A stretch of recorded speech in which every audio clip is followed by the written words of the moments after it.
To the rest of the day's news, and a 22-year-old man who fatally slashed a woman's throat in Nhulunbuy in January last year has been sentenced to life in prison. Wayne William Roberts-Barlow still can't explain the murder, but he's likely to do it tough in jail, having already been targeted by members of the victim's extended family. Christy O'Brien reports.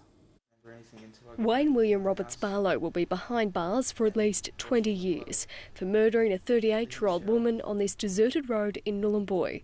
The mother of two had her throat slashed in what forensics described as a commando-style wound from behind. Her uncle today spoke of the family's grief. They're feeling really bad because they lost their mother.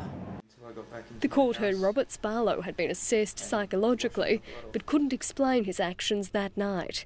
He had a history of heavy drug use but hadn't taken any on the night of the murder. In sentencing, Chief Justice Trevor Riley said the lack of motivation was disturbing, making it difficult to assess his chances of rehabilitation or the likelihood of reoffending. He told Roberts-Barlow the victim was unknown to you. She was intoxicated, alone and defenceless. She was attacked from behind and had no hope of defending herself or escaping. The attack upon her was unprovoked and violent. He went on to say the loss, especially to the young children, is a tragedy, made all the worse by the fact there is no explanation as to why the death occurred. The defence team said Roberts-Barlow had a life sentence hanging over his head and has already had a rough time in prison.